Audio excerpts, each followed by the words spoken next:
ലൈംഗിക പീഡന ആരോപണങ്ങൾക്ക് പിന്നാലെ രാഹുൽ മാങ്കൂട്ടത്തിലിന് വീണ്ടും കുരുക്കുമുറുകുന്നു. വ്യാജ തിരിച്ചറിയൽ കാർഡ് കേസിൽ രാഹുലിനെ വീണ്ടും ക്രൈംബ്രാഞ്ച് ചോദ്യം ചെയ്യും. രാഹുലിന്റെ പേര് പരാമർശിക്കുന്ന പ്രതികളുടെ ശബ്ദരേഖ കണ്ടെത്തിയതിനു പിന്നാലെയാണ് ശനിയാഴ്ച ഹാജരാകാൻ നോട്ടീസ് നൽകിയത്.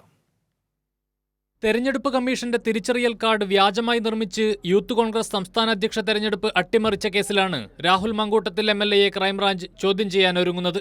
കേസ് അന്വേഷിക്കുന്ന ക്രൈംബ്രാഞ്ച് തിരുവനന്തപുരം യൂണിറ്റിനു മുൻപാകെ ശനിയാഴ്ച ഹാജരാകാനാണ് നോട്ടീസ്. യൂത്ത് കോൺഗ്രസിന്റെ പത്തനംതിട്ട ജില്ലാ വൈസ് പ്രസിഡന്റുമാരടക്കം 7 പേർ കേസിലെ പ്രതികളാണ്. ഇവരുടെ ഫോണുകൾ ശാസ്ത്രീയ പരിശോധനയ്ക്ക് വിധേയമാക്കിയിരുന്നു. ഈ ഫോണുകളിൽ നിന്ന് ലഭിച്ച ശബ്ദ സന്ദേശങ്ങളിൽ വ്യാജ തിരിച്ചറിയൽ കാർഡ് നിർമ്മിച്ചതുമായി ബന്ധപ്പെട്ട് രാഹുൽ മാങ്കൂട്ടത്തിലിന്റെ പേര് പരാമർശിച്ചതായി കണ്ടെത്തിയിരുന്നു.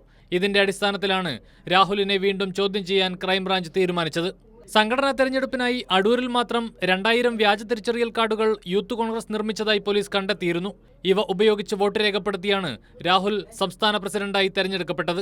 തെരഞ്ഞെടുപ്പ് കമ്മീഷന്റെ വെബ്സൈറ്റിൽ നിന്നും തിരിച്ചറിയൽ കാർഡ് ഡൗൺലോഡ് ചെയ്ത് ഫോട്ടോഷോപ്പ് ഉപയോഗിച്ചായിരുന്നു കാർഡ് നിർമ്മാണം. വ്യാജ കാർഡ് നിർമ്മിച്ച എഡിറ്ററുടെ മൊഴിയുടെ അടിസ്ഥാനത്തിൽ നടത്തിയ ശാസ്ത്രീയ പരിശോധനയിലാണ് ഇക്കാര്യങ്ങൾ വ്യക്തമായത്.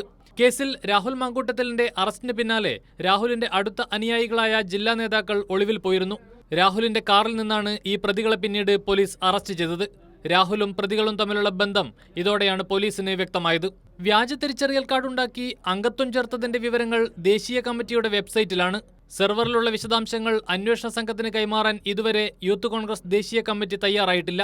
സെർവറിന്റെ വിശദാംശങ്ങൾ ലഭ്യമായാൽ രാഹുലിനെതിരെ കൂടുതൽ തെളിവുകൾ ലഭിക്കുമെന്നാണ് ക്രൈംബ്രാഞ്ചിന്റെ പ്രതീക്ഷ.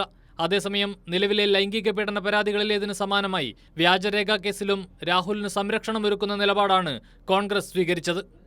കൈരളി ന്യൂസ്, തിരുവനന്തപുരം.